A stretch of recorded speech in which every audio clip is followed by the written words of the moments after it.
Hello and welcome to All About Billings. We are a show dedicated to discovering the people that make Billings a great place to work and live. We will interview local business people, community leaders, artists, entertainers, and learn from them all about their successes, their failures, and their connection to Billings. I'm your host, Nancy Brook, broker and owner at Billings Best Real Estate, and today it is my pleasure to have as my guest Q2 meteorologist Miller Robson. So welcome to the show. Thanks, Nancy. Thank you for allowing me to be here. I appreciate it. Yes, well, Thanks. it's so fun to have you here. Of Thank you. course, we get to watch you all the time on TV, but it's rare that we get to find out more about you personally. Well, I appreciate the opportunity to come and say hi to everybody. Yeah. Yeah. Well, the thing that struck me is you got into meteorology as sort of an accident. So talk about like where you started, because you were a wrestler. Yes, yeah. Actually, professional wrestling, in an odd way, led me down this path. Just to tell you from the beginning, I was born in Missouri. I'm a military brat. My dad served for 20 plus years in the military and retired in Columbus, Georgia, which is next to Fort Benning. And so I basically grew up there. And before that, we lived in Germany. And over in Germany, we didn't get a lot of American TV. So first thing I did when I came home and we moved back to the United States, I was in the hotel room and I was flipping channels. And came upon a channel where these two guys were I'd never seen anything like it before. They were screaming at each other, hitting each other. I'm like, what in the world is this? And it turned out to be professional wrestling. And I proceeded that night to beat up my pillow. And I told my mom and dad, that's what I want to do. I want to be a professional wrestler. And they're like, okay, son, that's fine, yeah. So fast forward to being a freshman in high school. We had a local show come to town. And one of the wrestlers was standing outside of the dressing room just watching the other guys wrestle. And I went up there and chewed his ear off. I just talked to him about how I wanted to be a wrestler. And he was very nice to me. And what I didn't know is my mom was there, and she was sitting in the audience, and she was watching me the whole time, just chew this guy's ear off. So I guess I went, I don't know where I went. I went to the bathroom or just left the room. And she took the opportunity to walk up to the guy and goes, I just want to apologize for my son. I'm sure he just beat you to death and just chewed your ear off wanting to be a pro wrestler. And he so desperately wants to be a wrestler. Would you do me a favor? Is there any way you can just get him in the ring and throw him around a little bit, let him see what it's like, just to get him out of his system? And he's like, sure, I'd be glad to. So we ended up about a week later going to the local YMCA, and they had mats there. He's like, all right, kid, come on out here. And he took me on the mats, and we wrestled, and we proceeded to have a little match. And now I had no formal training. I mean, I was a mat wrestler. I was an amateur wrestler for a couple of years, but none of the stuff you see on TV. So I just did what I saw on TV, and we proceeded to have a little match. And afterwards, he went up to my mom and was like, you know what, this sounds weird, but that's probably one of the best matches I've ever had in my career. Really? That kid was really good. You may want to consider letting this kid do this. And I'm like 14. And she's like, well, he's only 14 years old. And he goes, you know what, I'll train him. And when it's time for him to have matches, we'll talk about putting him in the ring. So he trained me, and I had my first match when I was only 15 years old. My mom and dad had to drive me to the boys' club where we had the match, and that's basically how it started. And I had a chance to wrestle all over the Southeast, even had a chance, I'm half Australian, so I had a chance to go down to Australia, where my mom's from, and got to wrestle in front of my family, and that was really cool. So I did a lot of touring and stuff, but I always told myself, wrestling's not going to last forever, and guys get injured. And I told myself when I retire, or if something happens and this just doesn't work out, if this is not the Lord's plan for me, I thought about doing something else. And the thing I thought about doing is when you wrestle, you go around and you do radio interviews and television interviews, promoting the matches. And especially the radio part really, was interesting, because these were DJs that were behind the camera. I'm used to being in front of the camera wrestling and whatnot. But they were it seemed like they were having so much fun. And I got to interview, lots and lots of radio stations. And I thought to myself, well, if I ever get out of wrestling, I'll just go into radio. I'll try radio. Well, unfortunately, I suffered a really bad injury, and I had to cut my career short. And I remember promising myself, if something happened, I'll go to a radio station and see if there's any way that I can get involved in that. And just happens a day that I walked into a local country radio station. They just happened to have an internship open. And like, well, it didn't pay anything, but if you want to come in here, we'll train you how to be in radio. And I'm like, absolutely, I'd love to do that. So I ended up getting onto this country station, worked my way up from working for free as an internship, Worked my way up to being the #1 morning show, country morning show in town, got on the air and did really well. They called me Miller in the morning at the country station. Yeah, it was perfect. Really enjoyed that. Did that for several years. And then one day, a TV job came open for promotions, just being behind the scenes. And I'm like, well, you know, I was pulling a lot of hours in radio, and, you know, we were starting a family, and I wasn't seeing them as much as I wanted to. And they promised me over on TV, you know, no, you'll work more of like an 8-9 hour shift. And I was pulling 16-hour days and things like that. And I'm like, well, that sounds interesting. I'll see if I'll give it a try. And we just had a new baby, or we're about to have a new baby rather. And my wife was really nervous. She's like, well, you know, you've got a good career going in radio. We're pretty cemented there. I'm really worried about you changing jobs while we have another baby on the way. We already had 2 daughters and we have another baby on the way. And I'm like, well, you know, I really feel strongly about this. And so I gave it a try. Started off in promotions, behind the scenes. About a month in, when I started that new job, the company got sold. And I'm like, oh no, I'm about to get fired. So the new boss came in, and he's like, Miller, I want to talk to you. And I'm like, oh, okay. So, well, this is it. Here it comes. Here it comes. I'm about to get laid off, and my wife was right. I shouldn't have done this. And he says, I heard you used to be a professional wrestler. I'm like, yeah. And he goes, what are you doing behind the scenes on promotions? You should be on camera doing stuff. I said, well, I mean, I've never really thought about doing anything on TV. But yeah, if you want me to do something, fine. He goes, well, you just keep that in mind, because one day there's going to be a position open and we're going to put you on TV. And I'm like, okay, whatever. So I did promotions for about 5 years, and then he walked in the office. It's about 5 years later, and he goes, Miller, do you remember that time when we sat and I told you that we were eventually going to put you on TV? I'm like, yeah.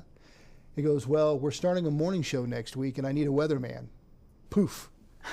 You're our new weatherman. I'm like, what? And he goes, yeah, we're going to put you on the morning news, and you're going to be our weatherman. We need a new weatherman, new program. And I'm like, okay. I don't know a lot about the weather, but I'll give it a try. And we had no equipment. We had nothing. I had to do a lot of stuff by hand and things like that, which turned out to be really good training. So I started doing the weather the following week, and just absolutely fell in love with it. Had no idea what I was doing. You know, pretty much just looking at what the Weather Channel and other stations were talking about, and that's what I talked about on the air. But as I started doing it, I realized, boy, this is really, really fun. I would really like to maybe get into the mechanics and really learn about meteorology. So a friend of mine who went through a program at Mississippi State University, where you can learn online, because there was no weather schools where I was. So that was the only option I had. But I went through Mississippi State University and just fell in love with it. Learned all the things about meteorology, learned the behind the scenes, learned about, you know, what it takes to be a great meteorologist, a lot of the scientific stuff, and just realized this is where I need to be. Ended up going through the program, got my certification, became a meteorologist, and that's basically how I became a meteorologist, through professional wrestling. You know, we had talked off camera how, you know, some folks, you know, they get in front of a camera and they lock up. Right. Some people just get frozen. Yes. It's never been that way with me because of professional wrestling. Because I told you, if you can wrestle in front of thousands of people, basically in your underwear, you can do anything in front of a camera.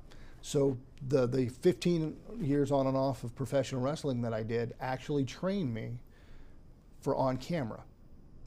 So I've never been nervous in front of a camera. And just really, really enjoy it. How I got here, not to bore anybody, but I've had a lot of questions that I've asked. A lot of folks have asked me. Yeah, why from the South? Why from the Montana? South to Montana? Well, number one, you know, during my course of study, you know, we learned a lot about snow and things like that. And you don't get that a lot down in Georgia. And I'm like, well, you know, I went through all learning about snow and stuff. It'd be great to be able to put that to apply that, because, you know, we learned about hurricanes and tornadoes, and we get a lot of that down around the Gulf. And I did that. I did that and went through some really nasty storms down there. And I was like, you know, maybe one day just go somewhere else and I can apply learning, you know, the cold weather part of things. So take a step back. When I was in radio, I had a job offer to come to Missoula, Montana, to do a morning show there. I can't remember the radio station or whatnot. And this is when we were pregnant with our first daughter. And my wife's, again, like, you know, we don't want to go because we don't have family there. We don't know anybody there. If we go there, we have a baby. All of our families in Georgia, we don't have a support system. I think we just need to pass on it. And I was like, well, you know, I've read a lot about Montana, and it's always intrigued me. I was like, okay, all right, well, if this is not what's meant to be, it's not meant to be. So about 2 days later, we're at dinner at with her family, and her brother walks in and goes, guess what? I got a job in Missoula, Montana. And I'm like, are you kidding me? Wow. So her brother ended up moving to Missoula. He's moved back now. He's down in Alabama now. But I was like, no, I can't believe it. Your brother would have been up there too, and we could have been there to be his support system. So fast forward to being in TV, and TV stations do things. I think they did it at Q2 too with Bob McGuire. It was Take a Vacation with Bob. Right, yeah, I remember that. He did. Yeah. He did all sorts of trips to Europe and yeah. Yeah. Well, that exact same company did a trip with us down at my station in Georgia, and it was going on a trip with Miller, and it just happened to be the trip was up here to Montana. Oh. So my wife came along. We spent 2 weeks all around and just fell in love with the state. So we're standing looking at the mountains. I can't remember which one right now, but we're standing there, and she goes, yeah, we made a mistake turning that job down a couple years back. And I'm like, well, my contract's up in a couple years. Maybe we'll possibly think about moving to Montana then. She goes, okay, we'll think about that. Well, a year later, the company gets sold again. And they gave us had a big meeting. And one thing led to another where I figured by the end of the year I was probably not going to be retained. They were going to go ahead and cancel up my contract, and they possibly could keep me on. And I'm like, well, what do I do? Very next day after that meeting, I get an email, random email from Q2. And I guess it was a mass email, I can't remember, but it says, we're looking for a morning meteorologist at Q2. And I'm like, I'm very strong in my faith, as you can see I have my cross. Divine intervention. I'm like, God opens doors and he closes them. And he closed them earlier, that's why we hadn't moved yet. So I was like, boy, it's like a lightning bolt hit me. And I'm like, honey, look at this. There's an email to come do a show in Montana. This is the day after they were pretty much almost telling us, yeah, you're basically going to be let go. So I was like, well, I'll just apply and see what happens. I'll probably not hear back from them because, a lot of times you apply for things and you just never hear back. Right, sure. Well, I applied, and the very next day, I get a response saying, are you serious? Would you like to pursue this? I'm like, I'd love to. So we had our initial interview, and after the interview, they're like, well, okay, we'll call you back in a couple of days and let you know. And that told me there, well, it's probably not going to happen. Very next day, get another call. All right, we'll do the interview, blah, blah, blah. All right, we'll call you in a couple more days. All right, cool. Very next day, they call back, and I'm like, this is getting serious. And then one thing led to another, and my wife and I were looking at each other, and I'm like, I don't know if they're going to hire me because I'm from the South, so I don't know a lot about the weather up here.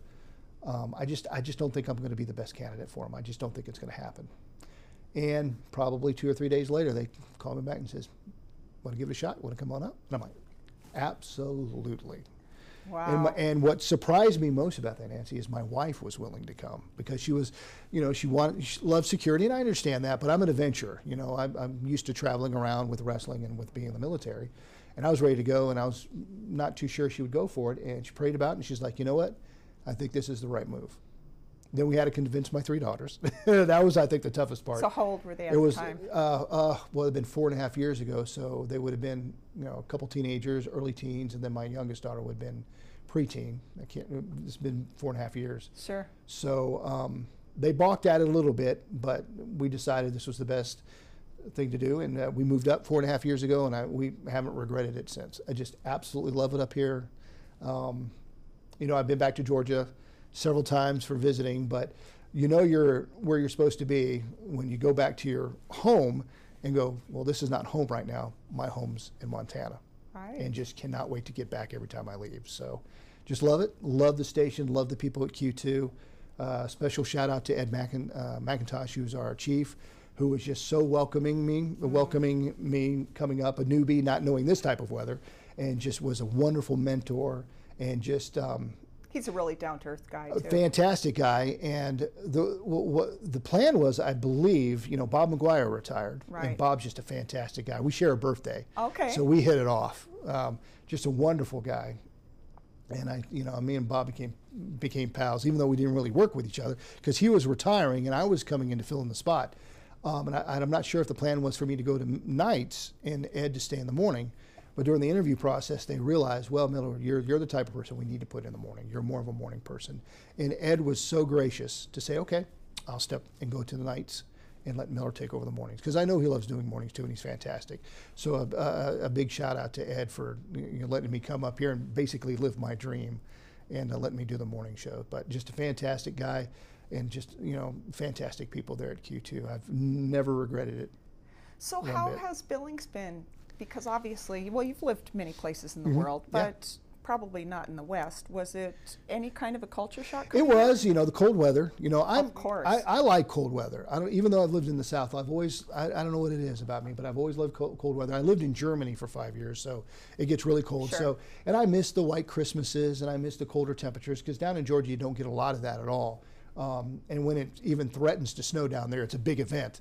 So, but the winters, especially for my wife, it's been more of a transition for her, and she's been wonderful about it. But the winters are longer than what we're used to, and of course colder. I can't remember ever being below 0 down in Georgia. I don't think that's ever happened. I'm sure I did in Germany. But so coming up here and getting my first 20 below, that was interesting. I'll tell you a funny story real quick if we have time. Oh yeah, we've got time. So anyway, our vehicles are Southern vehicles made for the South. Right. So my little Ford that I brought up with me, my little Ford car, Taurus, first big cold snap we had was in the station, and I went out and it was dead as a doornail. I said, what's happening? And they're like, man, your battery's probably frozen up or something. It got so cold, it was like 20 below that it just froze everything up. Battery was dead. It froze up things in the pipes and the wire and stuff like that. And I never experienced that before. So the engineers and me were pushing the car inside the building, and they warmed it up for me. So the next day when I came back, I was able to get it home. Then when I came to work the next day, died on me again. So that was my first experience with the really cold weather. I'd never experienced anything like that before, everything freezing up. But you'll be glad to know I'm a Montanan, so I got me a 4-wheel drive truck, 4x, and it's made for Montana. So the Ford went back home with my daughter, who's back in Georgia, so it's back in the weather that it's supposed to be in. But so that was a funny story. I just never expected things to freeze up like that. Well, so when you started in, let's go back just for a minute to wrestling. Sure. How did you have such drive? I mean, you must have been watching those shows nonstop. Yes, to meet that guy and to do well. I mean, that's unbelievable. Oh, as yeah, a 14-year-old. I was a student of it. I mean, I watched it nonstop, drove my mom and dad crazy, went all the matches, studied it. Every little detail of wrestling, I studied everything. Even the characters, the persona, when they get on TV and they call cutting a promo, I studied all of that. So yeah, it was definitely what I wanted. It's not what the Lord wanted me to do, obviously, but that's what I wanted to do. I mean, 24/7, I lived, ate, and breathed pro wrestling. And even after I got out of it, for the most part, I still watched it religiously because it was just such a part of my fabric. Right. But yeah, I was a huge student of the game, and with the history of wrestling, and then everything else that comes with it. Well, and I think, as we were talking before the show, some people have the conception that wrestling is fake. But you said it's not fake. It's not faked. It's choreographed. It's rehearsed. It's you're not really hitting each other with everything that you got. Of course, it's like that. But I'll tell you another funny story. We were, I forget what it was, I think it was Alexander City, Alabama. We were down there wrestling. And we had a couple of NFL players that showed up. They were during off season. And, these guys were in fantastic shape. I could never do what they do. They're like, well, let's get in the ring. I want to try that. So we got these big, huge guys that are in fantastic shape. And they didn't last 2 minutes with us. Wow. Because it's a different type of pounding that your body takes. Wow. Hitting that mat, it does give, but you hit that mat, it takes it out of you. It really does. And you do that over the course, of a match, over your career. I can't tell you how many times I've been slammed, how many times, I've not been able to get up out of bed the next morning. So it does take a toll on your body. So it's not fake, because I've had surgeries because of it. Right. Even sitting here now, I have little aches and pains, and that's just something that comes with the territory. So it's not fake, but it's rehearsed. You know, you know who's supposed to win and who's supposed to lose. It's like doing a movie. There's a storyline to it to build up the feuds and stuff. But it definitely took a pounding on me, on my body and stuff. And like I said, every day I get up, I was like, oh, why did I do that? Well, and that's the fun part too, because they have the feuds. I mean, I'm not like a student of it, but I've seen it on TV where it's like, oh, I'm going to get him next time, and me and my people were, and they have it's like theatrical. this whole, but it's funny. It is fun. It's like a guy's soap opera is what I used to call it. It's a man's soap opera is what it is. But yeah, it's funny. And so did you have those kind of lines that you had to do? Oh yeah. Well, back when I did it, it wasn't as scripted. It's very scripted now with the WWE. I think everything they say on TV for the most part is scripted. But back then they just left it to us. They would say, okay, this is when the match is, this is when the day is, and this is who your opponent is, and this is, you know. Talk smack about it. Basically, just give us a few bullet points, and you just take that and you know, work it into a 1 or 2 minute interview, and you know how to improvise and ad lib a lot. And so again, that was good training because we ad lib a lot on we don't have a teleprompter we use when we do the weather and whatnot. So that was good training. But yeah, it would always be funny. You know, you'd get in there and I'd wrestle a guy. And then later that night, we're at a restaurant eating together in the back where nobody could see us, but we'd go out and we'd have dinner and stuff like that. Sometimes in the ring, we'd be wrestling, and I'd be like, where do you want to go eat tonight? You know, while we're in there talking to each other, cutting up and having a lot of fun. So I do miss that. I do miss the camaraderie with the guys and stuff.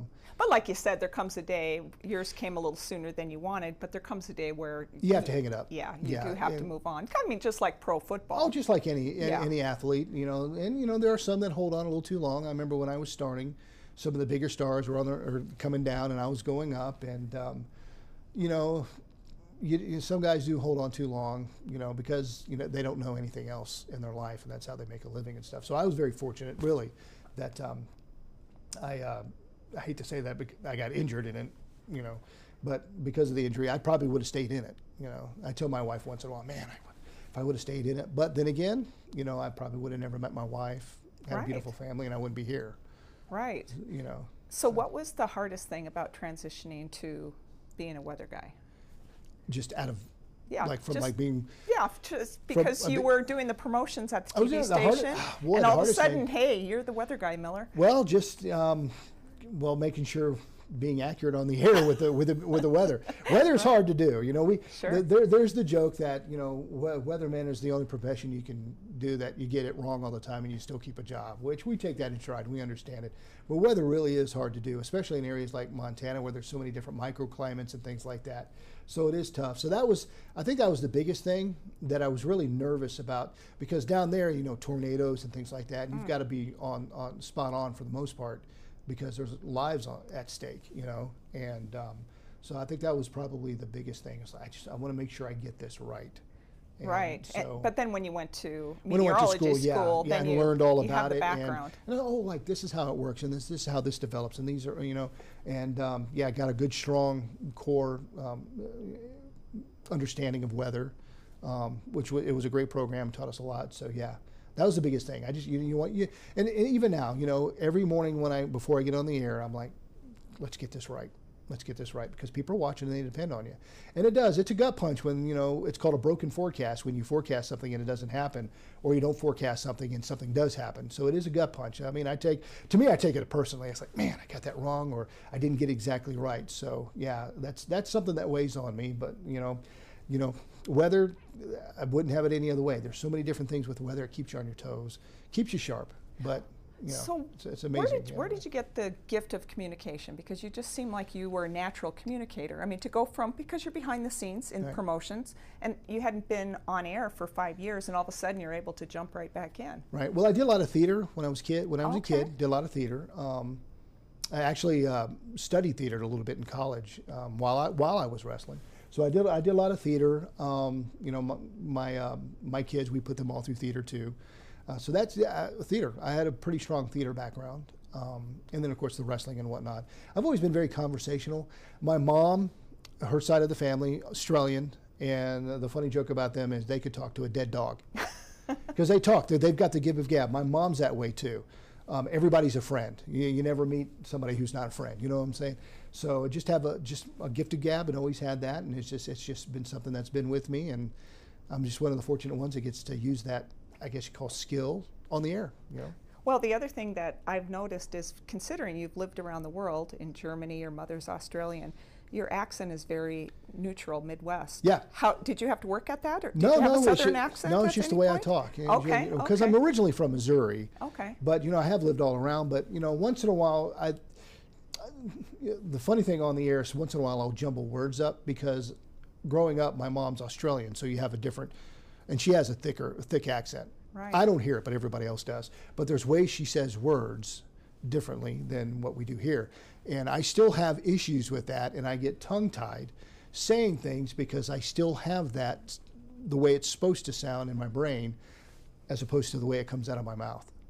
But yeah, I don't, once in a while somebody will say, you have a Southern accent. I'm like, really? I don't hear it. I don't hear it at all. Yeah, so I have pretty much a middle type accent. Wife, very Southern, and mom's very Australian. So I got these two things, and my mom, God bless her, still with us. So still, and when I go down to Australia, I've been there a couple times. When I come back, I'm just a mess. Just a mess, because you got this Australian kind of twang, muddled and then you got the Southern Australian. twang, and you got all that. So every time I come back, I have to kind of reconfigure things in my brain. But yeah, it still catches me once in a while. I with the accents that I'm used to. So well, sometimes aside from the job, aside from the job at Q2, which sounds like you love, is your dream absolutely job. Love it. What else do you love about Montana and Billings specifically? Love the people. Love the people. I've not, everybody I've met is just very friendly. Love the culture. I love the Native American culture, which is just fantastic. I've made a couple of friends there too. Love the weather, and I love the fact that I can get anywhere in town within 5 or 10 minutes. So I know the traffic has been getting worse lately, but it's not. So I love that fact. Everything's pretty close around town. But yeah, I just love the people. Everybody's been so friendly and just so welcoming. I was really worried about that coming up, being from out of town. Sometimes people don't like out. Change is different. Right. Ed's been a legacy here, and Bob's been a legacy, and I was a little concerned about that when I first got here. Like, well, here's this new guy coming in, and how dare he? But people have just been, from day one, just been very welcoming, and I can't thank them enough. And I often say that on the air, how much I appreciate everybody being so wonderful and waking up us in the morning. It really means a lot to me that everybody has taken me in, and it's been almost 5 years. And it's been a wonderful 5 years, and hopefully I'll be here for a while longer. Well, it doesn't sound like it was an accident at all. It sounds like it was almost divine absolutely. timing with everything. I absolutely believe the Lord had his hand in it. That's why I'm here. Absolutely. Well, that's really refreshing. Thank you. You are just such a wonderful addition to our community. I'm so thank glad you, you could Nancy. take the time to join us here today. It was an honor when you were asked me to come on. Well, I and sure appreciate people that. can find you on KTVQ. KTVQ, mornings. Yeah. You can find me on Facebook, meteorologist Miller Robson. I love conversing with people on Facebook all the time. I'm really big about that. But yeah, thank you so much, and thanks for watching. And eventually, I will get the weather right. Right. Well, thank you everybody for joining us today, and we hope to see you next time on All About Billings.